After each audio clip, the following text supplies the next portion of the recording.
प्रधान जी नमस्कार। नमस्कार जी, आपके श्रोताओं को भी नमस्कार। प्रधान जी, सुनने में आया है पड़ोस के गांव डाइट व ज्ञानपुरा में पानी की सप्लाई का जिम्मा ग्राम पंचायत को सौंप दिया गया है। इसके बारे में आपका क्या कहना है? हाँ जी, अभी 2-3 दिन पहले खबर आई समाचार पत्रों में कि हिसार जिला की बरवाड़ा ब्लॉक की 2 ग्राम पंचायतों के साथ पब्लिक हेल्थ डिपार्टमेंट का समझौता हुआ है। एमओयू ये हुआ है कि पानी का जो पीने के पानी की सप्लाई है डिग्गी में से, जलघर में से, वो अब पंचायत करेंगी इन 2 गांवों में। वहाँ जो ड्राइवर होगा पानी को छोड़ने वाला, पंप सेट चलाएगा या मोटर चलाएगा, वो भी पंचायत की तरफ से होगा।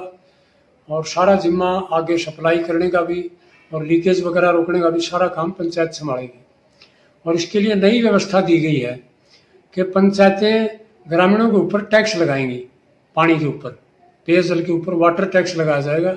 और उस टैक्स से जो पैसा इकट्ठा होगा उसी से ऑपरेटर की तनख्वाह दी जाएगी जो डिग्गी में बैठेंगे, और उसी से बिजली का बिल अदा किया जाएगा डिग्गी का, और दूसरे खर्चे वहन किए जाएंगे। तो ये जो नई व्यवस्था आई है, इस व्यवस्था में सबसे गलत बात यह है कि अब तक जो सरकार के ऊपर जिम्मेवारी थी लोगों को पानी उपलब्ध करवाने की, वो जिम्मेवारी से सरकार पीछे हट रही है और सरकार ये ग्रामीणों के ऊपर बोझ डाल रही है। पहले से ही कर्ज के नीचे दबी हुई ग्रामीण जनता और महंगाई की मार बड़ी ज़बरदस्त पड़ी हुई है, वो झेल रही है। ऐसे में नया टैक्स, पानी के टैक्स पर से भी सरकार अपनी पैर वापस खींच रही है। ये बहुत ही निंदा के लायक है। जो ठीक ढंग के लोकतांत्रिक देश हैं, सभी देशों में शिक्षा, स्वास्थ्य और पेयजल जैसी सुविधाएं फ्री दी जाती हैं। तो यहाँ शिक्षा और स्वास्थ्य तो बहुत महंगे हैं, केवल पानी ही ये सरकार देने का कुछ जिम्मा उठा रही थी सही ढंग से, तो वो भी सप्लाई नहीं होता। लेकिन जैसा भी जिम्मा था, अब सरकार वो भी ग्रामीणों के ऊपर डाल रही है। यदि सरकार ये ग्रामीणों के ऊपर डाल रही है और ये करी कि हम पंचायतों को आत्मनिर्भर करेंगे, तो फिर टैक्स किस बात का ले रही है? 64% जीएसटी गरीब लोग देते हैं, 97% जीएसटी यदि उसमें मध्यम वर्ग को और जोड़ लिया जाए, गरीब और मध्यम वर्ग मिलकर देते हैं। तो ये आम जनता ही देश का टैक्सों का बोझ उठाती है, जिससे करोड़ों रुपए वहाँ खजाने में इकट्ठा होते हैं। उनमें से क्या इतना का अधिकार भी नहीं बनता ग्रामीण जनता का कि उनको पानी सप्लाई फ्री में कर दिया जाए? उसके लिए भी पंचायतों से टैक्स लिया जाएगा और पंचायतें टैक्स नागरिकों से लेंगी और वो पानी सप्लाई करेंगे।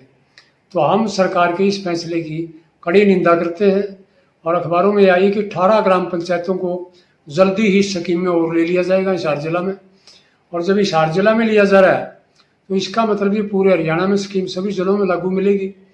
तो ये नई स्कीम जो पानी की सप्लाई से सरकार मुकर रही है नागरिकों को, और नागरिकों के ऊपर नया पानी का टैक्स लगाने जा रही है ग्रामीण जनता के ऊपर, इसकी हम कड़ी निंदा करते हैं। इस स्कीम को सरकार को तुरंत वापस लेना चाहिए। और जो सरपंच और पंच हैं, जो ग्रामीण जागरूक भाई हैं, उनसे भी मेरी अपील है कि सरकार की इस चाल को समझें और इसका विरोध करें। और ग्रामीण जनता के ऊपर नया टैक्स लगाने की बजाय ये जिम्मेवारी जिस तरह से सरकार उठाती थी, आगे भी सरकार ही उठाए, ये बोझ लोगों के ऊपर ना डाला जाए। धन्यवाद साथी। धन्यवाद प्रधान जी।